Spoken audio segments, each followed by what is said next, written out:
With me is Eshwar Sewgobind from Pennsylvania. I have watched some of his videos and what he was communicating to the spiritual seekers across the world.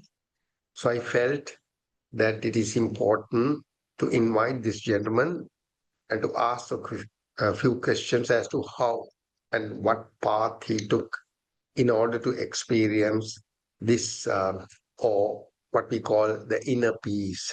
Yeshua, welcome to this channel, and we warmly welcome you. And it's an honor to have you with us. Well, thank you for having me.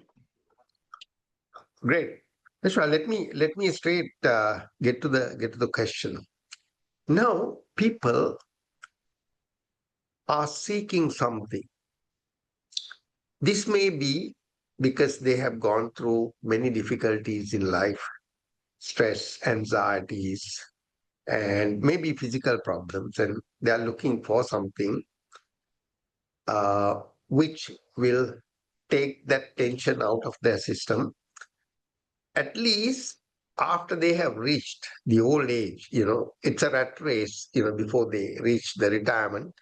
But even after that, they will think, yeah, there has to be something that will relieve us from this unsatisfactoriness or something that we have been carrying all this time.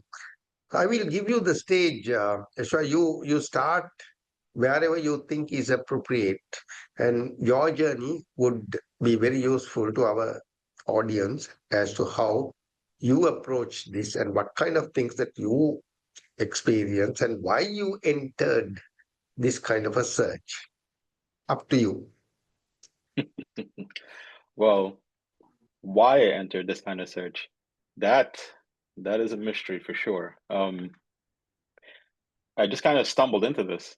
I did not know that this was going to be the outcome going through the things that I went through. So this all started, I mean, there's so many points I could kind of pick and say that that's where it started. But the process for me started when I got into a treatment facility for drugs and alcohol. Um, so I had an issue prior to that where, we all live this life. We all have things to do. We have families to take care of, careers and Yeah. jobs and all of that. And it was for me looking back at it now, that was the sleep mode, the dream mode, like the unconscious mode of just moving through life, trying to gain and get based on what we were taught.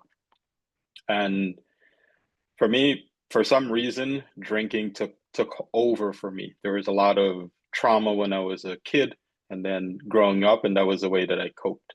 And as I got older, that progressively got worse to the point where I ended up in a treatment facility. So when I got Hmm. to the facility itself, there was something inside of me was saying, "You're here, so just see what this is about." So when I was in that place, there was no real contact with the outside world. It was just focus on whatever treatment process that they were offering. And in there, they had meditation, and I knew nothing of meditation at that point. Hmm. I have an Indian background. We're Hindu, and the gist of my understanding of that stuff was very surface level. I had an image of the Om, that's kind of prevalent in Hinduism. And when I was in the treatment facility, the part of the Om that kind of drawed me in was the half moon with the dot. And at the time, I used to smoke, so they had these gazebos on the outside that I used to go sit down and have a smoke. And inside the gazebo, Hmm. they had where you put out your cigarette butts. There was sand, so I used to take the sand, draw out an Om, and that half moon with the dot just kind of captivated me. And there was like everything just kind of zoned into that, and there was just this stillness and this silence to all of experience. And that's when all of this really started to open up. In that facility, after I left there was this kind of question. Well, outside of me as an electrician and being a dad and all of that, what am I really? And when I was staying at the recovery houses, we worked a program which is an AA program, and the 12 steps themselves are a way of deconstructing our identity and these ego structures that we have by bringing them in plain view. And there was always this saying that said, there's a defect of character. And it kind of dawned on me, if this defect is in a character, then the character is something that's made up. Why am I trying to fix something that's made up? And right there, I saw the identity structures at their root. These weren't limbs anymore. Like trying to fix the like all of these defects of characters were like cutting off branches, and getting to the root of it is actually getting to the root of the identity itself. All these ideas and concepts that I had of myself, they started to become apparent. So I started to dig deeper and deeper, and that process was like this. It was to remain and be conscious, be aware, and be present. So when I first started to do this, this comes from many different angles. That's how the awakening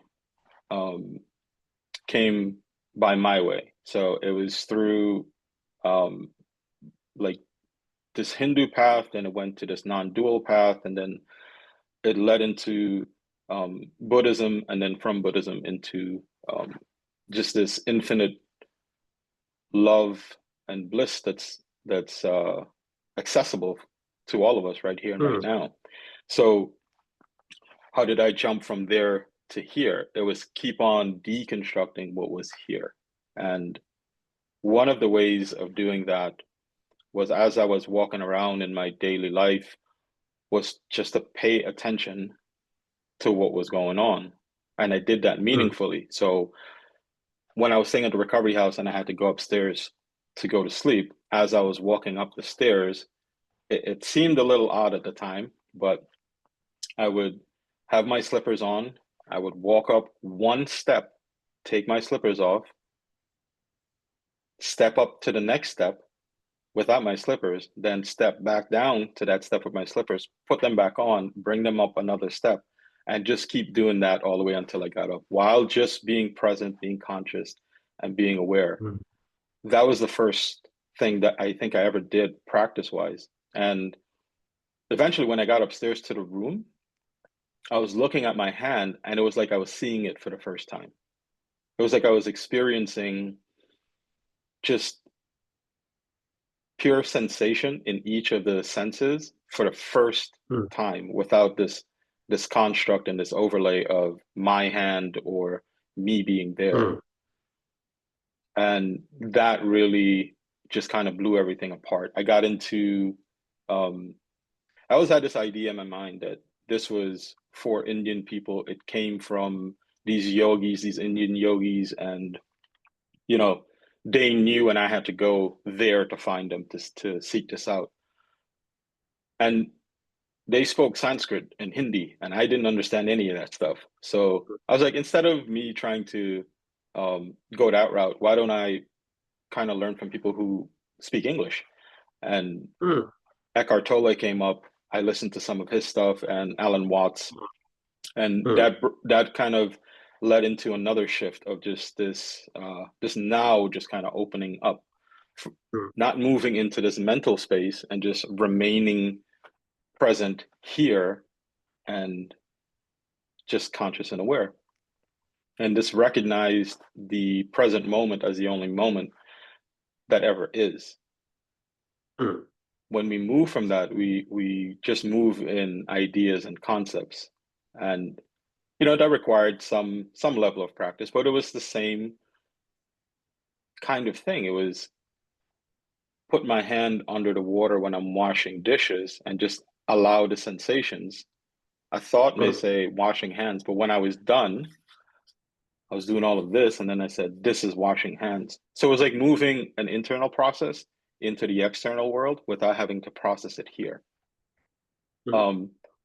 One really interesting thing that started to come up was, as I was driving down the road, it was read a sign without saying the words inside of my mind. And as that was being done, it was like, wait a minute. Thoughts don't really happen in here. They're just kind of everywhere. So it almost like non-localized thought as being originating in just a singular place, instead of just being like a stream of where thoughts just flow, and there's contact and it grabs it and brings it in to experience. And there's a myriad of ways that this came to. One was through an energetic kind of shift. I was doing one of the 112 steps of Shiva, where you try, each one of these meditations for like a day or two, and if you feel inclined, like a shift within you, or you feel pulled to one, you just kind of stick with it. And mine's, I believe, was step 5, and it was a very energetic Shakti type of experience, where it was almost like a Kundalini. It felt as though a bolt of lightning shot up from the earth into my feet and then out through the top of my head. And it literally felt like God touched me on my brain, and I just shook.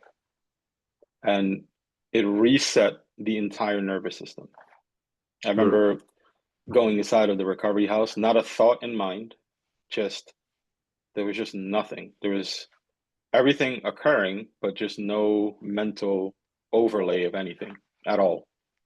And I thought I was looking at a wall for about 5 minutes, and they told me I stood there for about 45 minutes, just staring at a wall, not for any particular purpose, but that was another type of experience.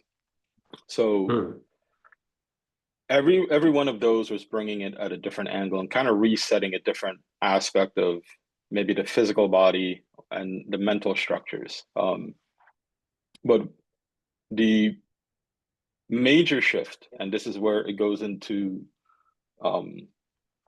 Theravada Buddhism, was this idea of no self. So as I was going through my step work, and I started to see the identity structures, and there was no more importance given to all these ideas that I had of myself, and I knew that those weren't what was here. When I had left there, I went back home. I still was looking at, well, all right, there's something here, but I don't know what it is. So if I can't put it together on the external world, and it's not all these ideas and concepts, then what is it? So I laid in my bed one day, and I was like, you know what? I don't know what any of these people are talking about. I don't know what Eckhart Tolle is talking about. I don't know what the Buddha was talking about. I have no idea what Alan Watts is talking about, or all of these teachers. What it is that I know about my experience, and how it is that I know that. I don't know the external world. I know all ideas and concepts are made up. All words are made up. So all the thoughts are made up. Great. What do I have that I'm putting this self together with? So I started to go back in my memory. So I went back at the age I was when I was, just there. It was in my early 30s, well, late 30s. Then I went back to about 24, which is when I moved from New York to Pennsylvania. Then when I was about 17, then 14, then when I was about 9, when we came from the Caribbean to the States. And then I got back to about 4 or 5 years old. And there was the memory itself wasn't really that important. But when I got to about 4 or 5, there was just this kind of quietness. So the other question that popped up was, well, you're 4 or 5. If this is the earliest memory you have, you're 4. What was before this? And this image of me at 4 years old popped up like this, and then it turned around. And I'm kind of getting goosebumps talking about it now. But when it turned around, it was empty. It was the entire universe. The mask turned around. The mind pushed against its creation point, but it couldn't go what was before it. It can't. There's no way for it to go there. Yeah. So it felt like a rubber band was being pulled like this, and then somebody just cut it, and the entire thing unraveled. The entire manifestation, the entire mental structure, complete cessation. Everything just went. It felt like it went back to zero, and it started to come online. There is just this that cannot be spoken about. There are no words for it. Then there's this, then this sense, then this sense of, then a sense of self, then the entire manifestation comes forward. And it played it in slow motion. And it showed that this entire thing is made up. It's an illusion. The way that the mind overlays it and then experiences it, it's experiencing itself. And it's completely fabricated. And with that, everything just started to fall away. All of these falsehoods, these structures that would prop up an identity of wanting to gain and get something, wanting to have things, something that would feel importance or pride. I mean, that entire typical structure of how we operate in this world just collapsed and went away. And what remained was just this stillness, this silence, this presence that really isn't a thing, but we feel it everywhere, where we just don't recognize it to be what it is. Now, this has since these insights have since matured and deepened, and there's an understanding to the quality of experience as not being dead or flatlined, because coming back from that, it can seem as though, well, if it isn't real and it's all an illusion, meaning not how it appears to be, then what's the point in any of it? And that's not exactly the quality of experience. That's also a mind-generated thing. The fabric of experience and what we're calling ourselves is this infinite presence that has the quality of an unconditioned love that just cannot be. The word love is the closest word that would suggest how this is, but that word doesn't do it justice. And that love is what's referred to as God, not necessarily a man sitting in the sky, but the totality of experience, the presence itself, the fabric of experience reality. Eshwar, I have to disturb you now. I'm sorry. This now, after listening to what you have just said, and my audience, obviously, when they hear this, they would obviously, I would like to have the same experience. And we will do anything to get that. Now, that's a usual spiritual seeker's desire, if I may use that word. Now there is, if you look back, something would have triggered, or something you may have done, or something you may have attempted, or something you may have started looking at radically. And I do not know if you can remember that, which changed course and where you saw this different perspective as to this is just a fabrication. And but where did it trigger as far as you can remember? The trigger is in the curiosity of wanting to know, and Mm, there's an intense desire to know. One mm, of the blocks that can be is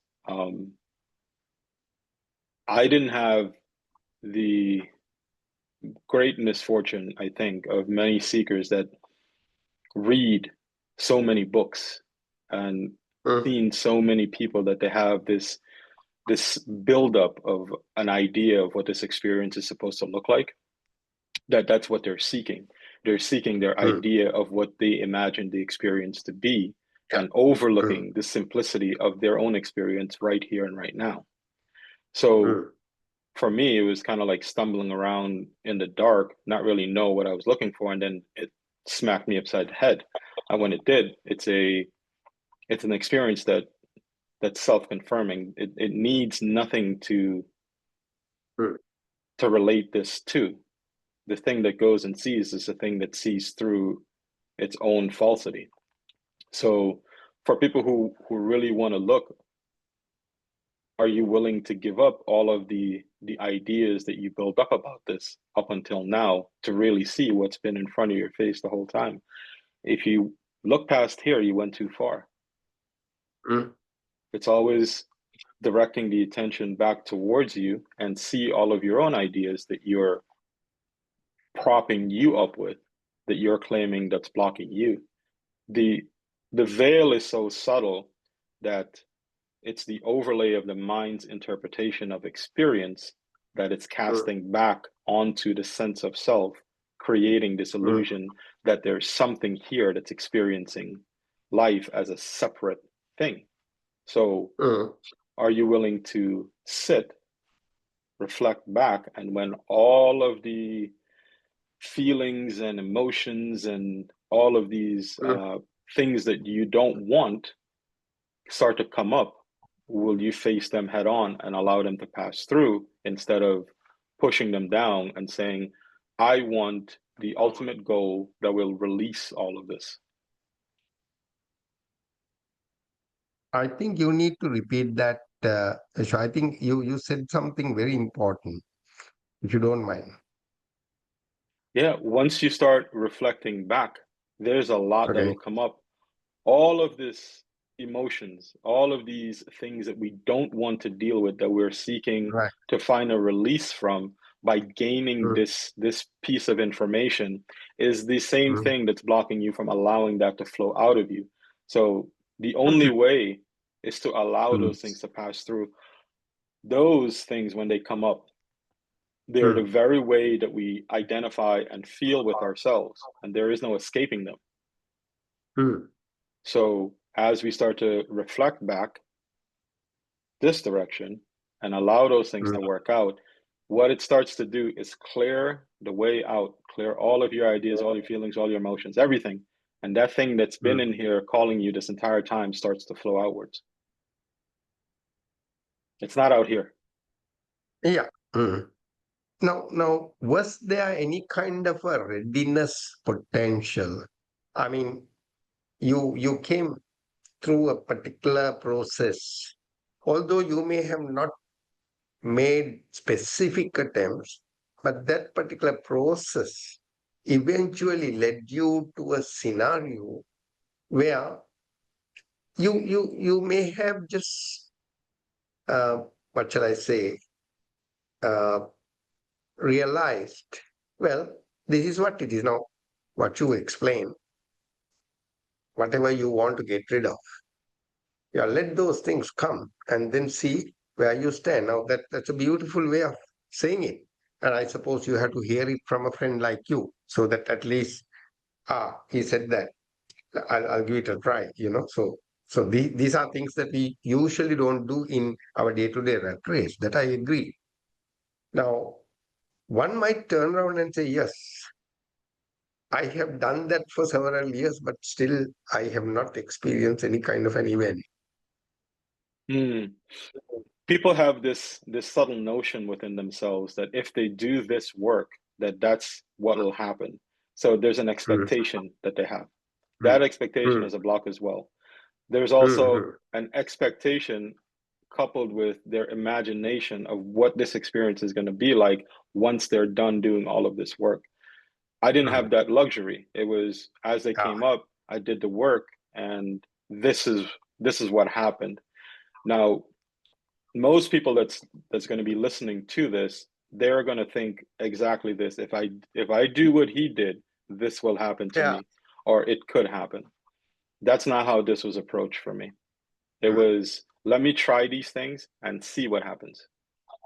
Let's see where it goes. I had no idea where I was going. I had no expectations. So there was nothing for me to look forward to. Like everyone listening here, they're looking forward to something. If I do this, I'll get this freedom. I didn't even know what freedom was. So, makes sense. It makes sense. Now, let me take you to this question of being conscious.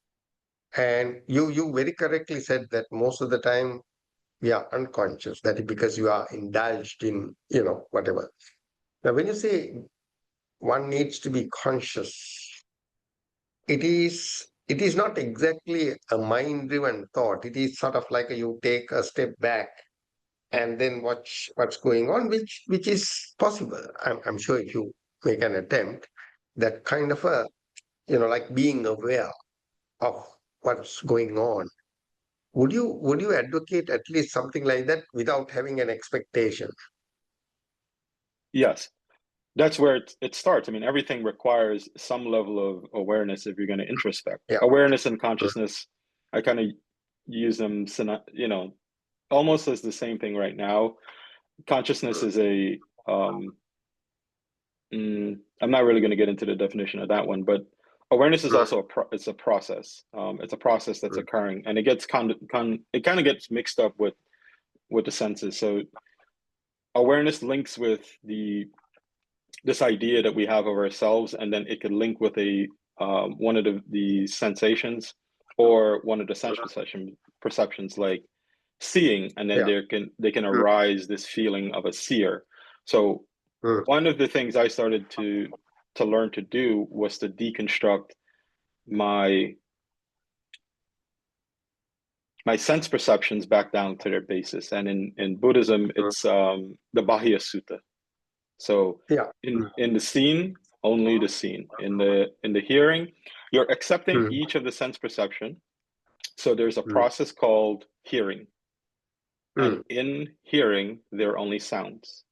And that's applied. You have to be aware and conscious to apply that. So there's a process called thinking. And that's the one that messes up a whole lot of people, because that's been the entirety of our experience. In thinking, only thoughts. There's a process called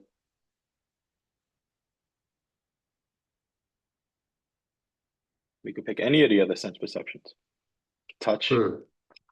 But we usually go with three: what we hear, what we think, and what we see.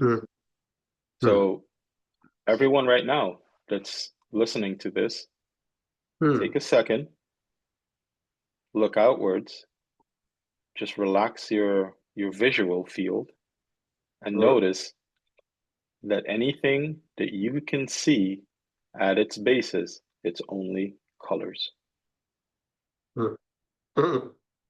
There's shape, there's forms, but they're only colors.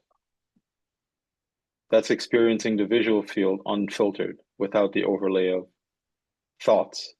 This mind that says, well, that's my hand. That's a camera. That's a laptop. That's a phone.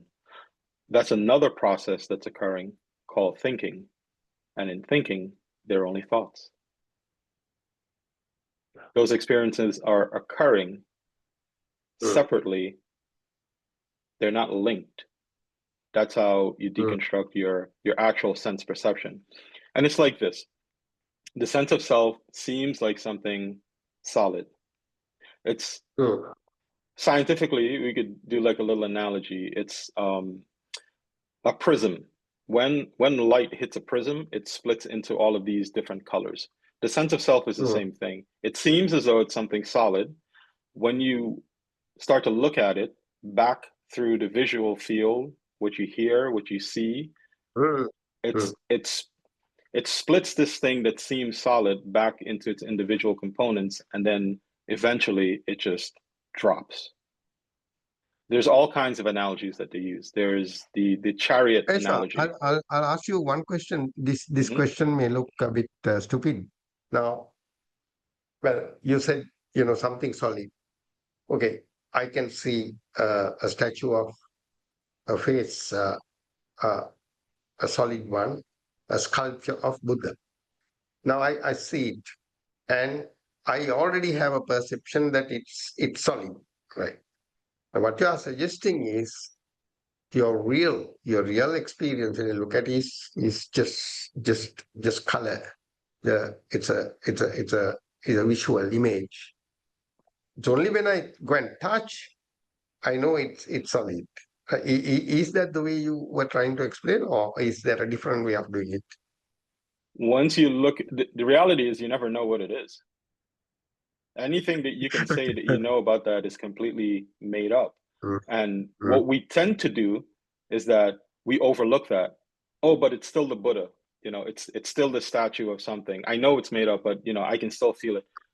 We bypass our primary experience of what that really is and ignore that completely while saying that, well, it's solid. It's something. What says makes a lot of sense. But what I'm saying is, as you turn and look at, see, well, you say what you said. take You see what you said. It's just that it makes a lot of sense, but dismissing the sense part of it and wanting to go with this mental interpretation, that's what you're fighting against. That's what this entire thing is fighting against. Ignoring what actually is and going for what we think. Because what I wanted to ask you was, I turn and I look at the statue, and as I look at it, maybe there's a split of a second, I wouldn't know what it is. Yeah, maybe just a split of a second. But then, of course, I know. And then it is solid, it is Lord Buddha's, it's all that is true. But what you're saying is that split of a second is important. Right. That split of a second is what this process expands upon. That little bit of a break that you get. What you start to realize and notice is that there's a split, that what is and what's being reflected, there's a pause in between that too. That's the little bit of space that we try to expand. That's what meditation is. That's what being conscious is, being aware is, sitting and looking. And then that little sliver becomes the entirety of your experience. Everything else is seen for what it is. All the senses gets put back into their place. This sense of self is an aspect of experience, not the totality of our experience. I mean, I like the way you are explaining it because it's very pragmatic. It's doable, and it can be tried because your message doesn't carry too many kind of difficult words which we don't even understand, all that. No, the same goes with what you hear.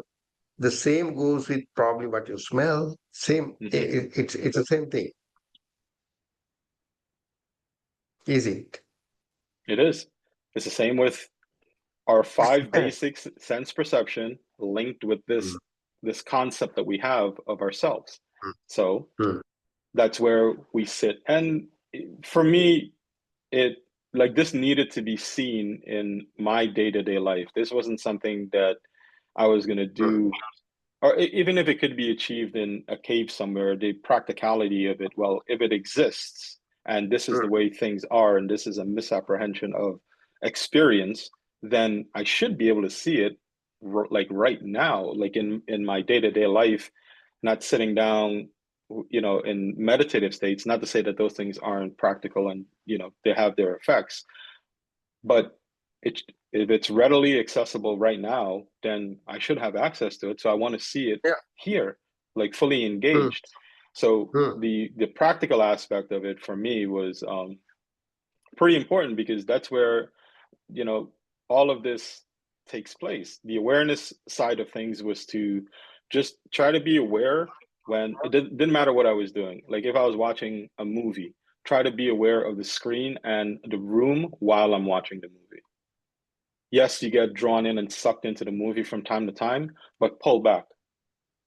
So I started to utilize my own direct experience. So when it occurred in my direct conscious experience, and not in some other place or some other time or somebody's other explanation. It was my own experience that was being deconstructed. So Absolutely. that's how the perception shifts, because it comes to you. You're the one that's seeing through this thing that you're calling you. Okay, sure. I'll come to another point. Now, you mentioned, actually, you did mention this about no self, which is what they call the heart of Buddhist teaching, to realize that there is no one who is controlling, from inside, that. But it is easier said than seen. It easier said. Anyone can say, "Oh, there is no person inside you. No one is controlling you. You don't breathe. It happens. You don't make your blood circulate. It happens." Those are the ways in which it is described. But everything practically, all the experience through these five senses and the mind, there is this self linked or connected one way or another. And it is, from that perspective, everything is interpreted. So my question is, like what you said about Bahya Sutra, which is, of course, widely discussed now. That's one way, being conscious and do exactly your primary, get to the primary experience, right? That's beautiful. But there will still be this root that has, gone into the ground, which can't be pulled out. The me concept, myself. Uh, isn't that kind of also a major hindrance for this seeing through?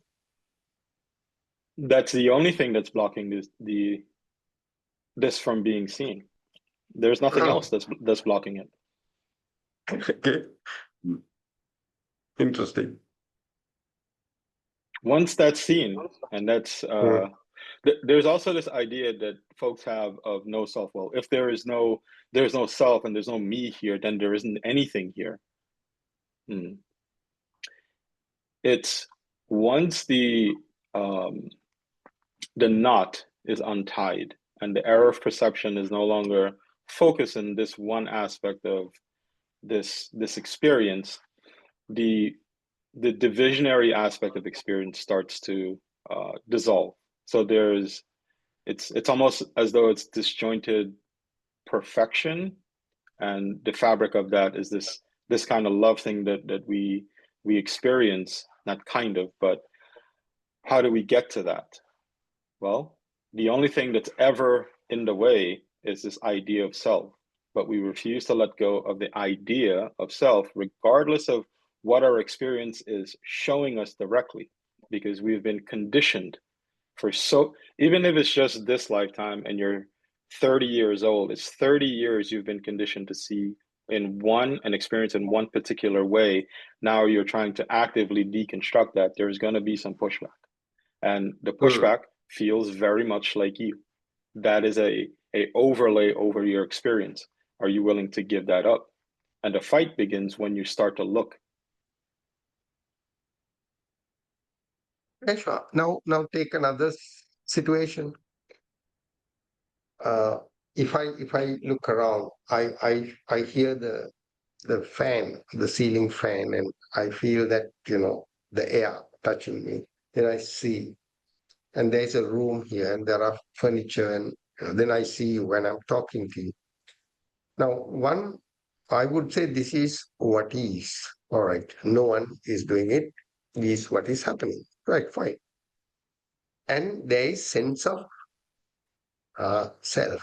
There's sense of self, in spite of the fact that you can, through some kind of a logic, you will say, well, you can't be here without having other things, because everything is connected.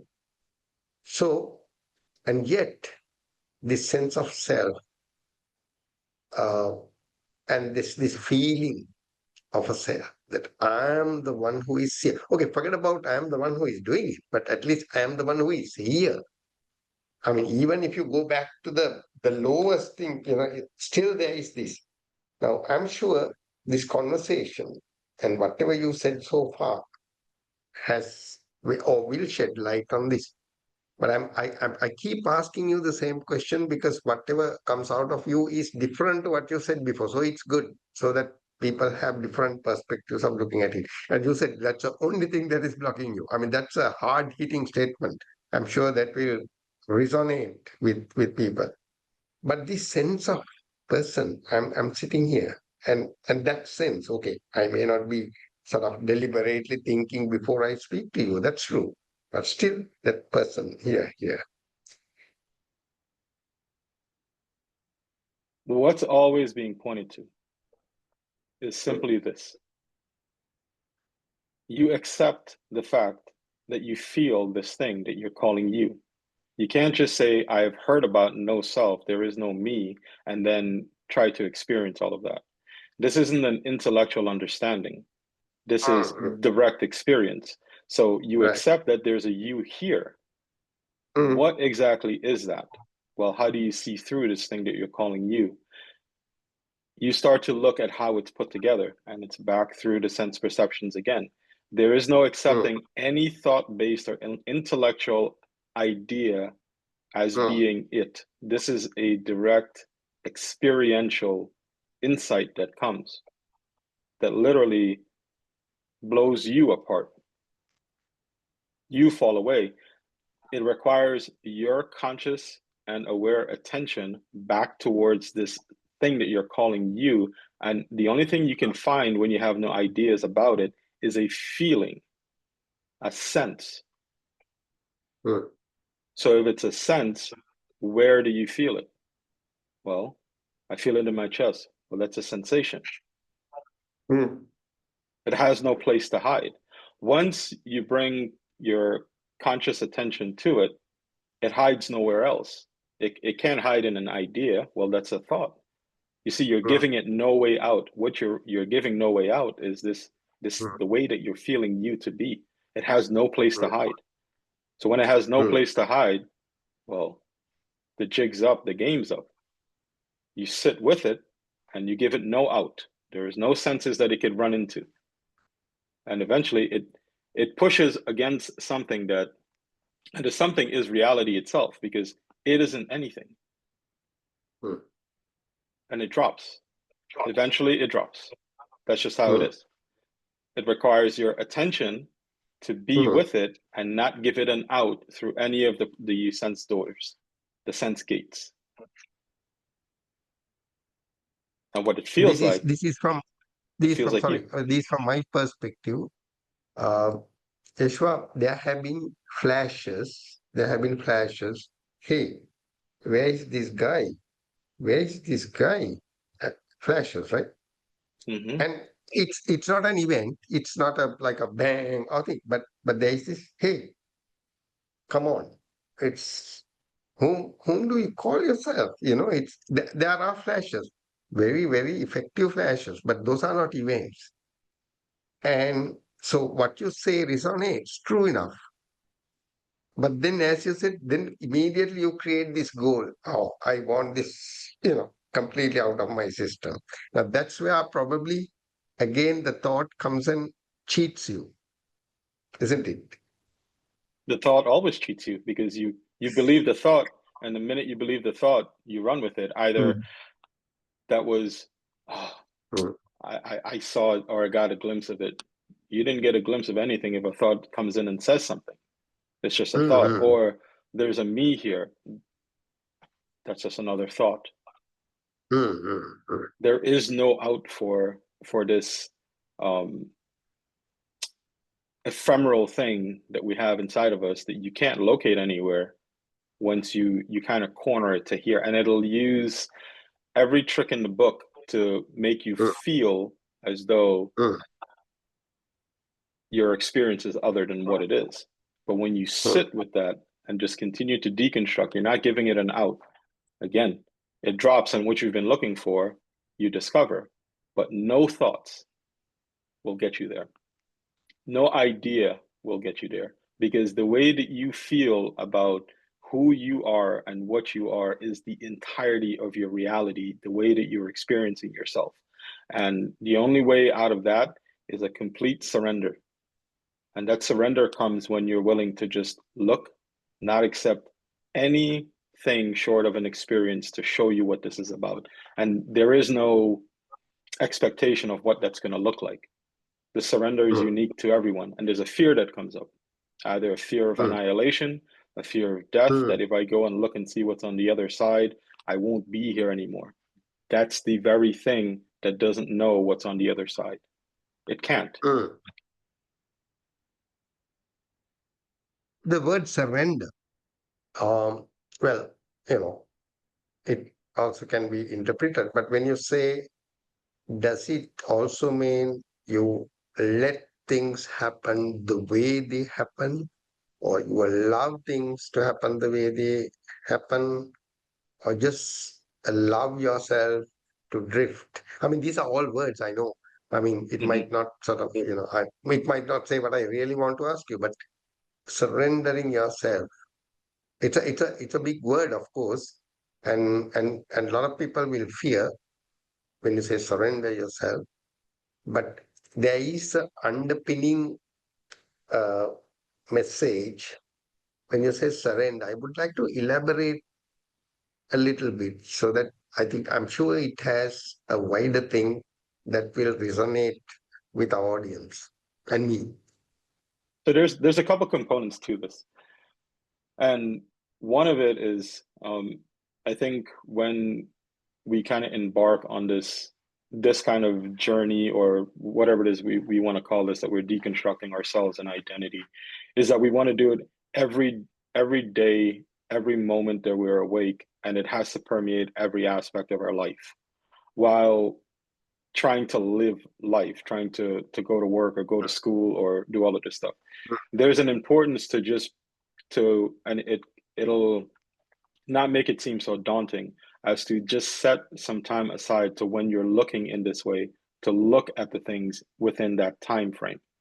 So if you're going to do it for 20 minutes, or you set aside an hour for yourself that you practice whatever you're going to practice, that's where you apply all of these methods or ways of looking. And the mind doesn't interject into well, I need to see it when I'm in the middle of a fight with my spouse or something. When you do it within the time that you set aside, when these things start to come up, like the idea of surrender, you literally feel as though it's the end of you that you're approaching. And fear will come up. I don't want to look. I don't want to go and see. The surrender is, are you going to say or accept that you're afraid and say, well, I know I'm afraid, but let's go and see anyways.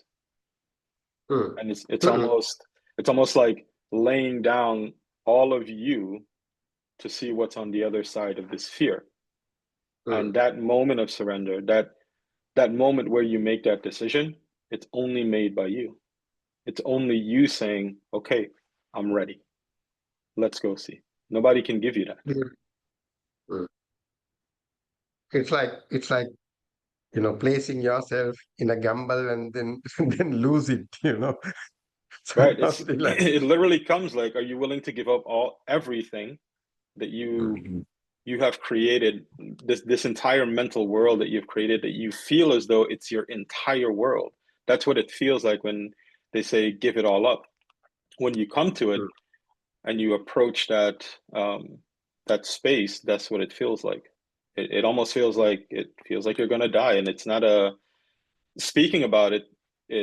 We can have these ideas of we imagine what it would be like when we come up. Yeah, I'll say yes, but it literally that's what it feels like. Like you're coming to the end of everything, and nothing you know of what's on the other side of that is known. That's the unknown itself. There is nothing you can bring that's going to give you comfort into that. That's what it requires, like a total surrender into it, into the unknown itself. The mind cannot generate anything to get you any kind of comfort into the unknown because it has no idea. That's why you don't accept any ideas about what's on the other side, because the thing that's generating the ideas it doesn't know. Okay. Because whatever that is known is what the mind has fabricated, and then you have lived your entire life in that. So you would never know what is unknown, nor would the mind. Right. Once it's discovered, then it's recognized as being everywhere. Up until then, I can tell you exactly what happens. It makes no difference. You have to go and see. Yeah, I encourage most people to go and look. Go and see and find out. And when you're done, we can laugh and joke about it. But up until then, it requires you surrendering this thing that you're holding on to see what's on the other side. You hear it. Everybody here that's on the path or the journey heard about what's on the other side. Yeah. Oh, there's no you. You come back into this infinite love and bliss, and you get to experience this thing that just gets rid of the idea of self, and the self was just an idea. Great. Did that do anything for you? No.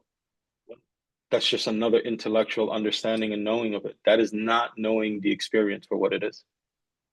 That is not experience. The only thing you could ever know comes by way of experience, nothing else. And this is not an experience. Well, it's something. Okay. Now, let me ask you this. Now, you started by saying that the need to be aware, being conscious, and then pay attention to your primary, that is true. And then also be prepared to surrender and to unknown. Well, I suppose you are saying this in good faith, and obviously you also mentioned that you don't want to say anything beyond that, because then it is futile, because then you are again creating a goal for our audience. Okay, now he said this, so we are also going to see the same thing. It's not that. So I think you have been very fair by the ones who are watching this, and at least you are leaving something behind. Actually, there is a message, although you can't write it down. You have just communicated something. It is up to the individuals. He said something, and there is something that resonates, and I would give it a try because I haven't done this before. So, Eshwar, we have about 5 minutes, and you have been very careful, not to say things to mislead, and people might get entangled into another knot. So you are already in a knot, and you give that, and then you go and embrace something else. And therefore, I like the way you put it across. And my last question is about, you see, people, you know, there are enormous economic problems, family problems, having to educate the children, and the life is a rat race. I mean, it's not even a rat race; it's a kind of a dilemma, And yet, underneath, people still feel at some point of time in life there has to be something. That's what I started this conversation with at the beginning. Now, if you have to give someone or recap, and because this, whatever you are saying will be absorbed by individuals differently. So I'm sure you will make an attempt to make it a common thing. Well, there is something, this is not what the mind says, something like that, and that people will go back with something that, circles inside and encourages them to, tread on that path. I always encourage people to don't forget. That's one. Remember to stop and smell the roses. Remember to hear a sound. Remember to just look out from your eyes. Remember to feel what it's like to be you. When you're taking a shower, when you're using the bathroom, when you're outside walking, just remember to smell the air. Just remember to look. Just remember to be aware. That's it. That interrupts just this constant being stuck up here. Just remember that you're thinking.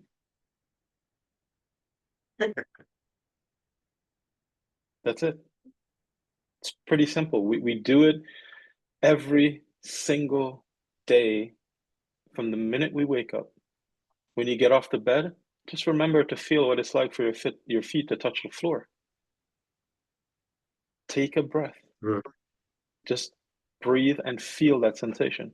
All of that opens this up to you. Everything, even the pain and suffering that you feel, the minute you turn back around and you say, I don't want it, you're already conscious and aware of the pain and the idea of that you didn't want it. It's opening that sliver for you to recognize. Every single thing in your life points back to this.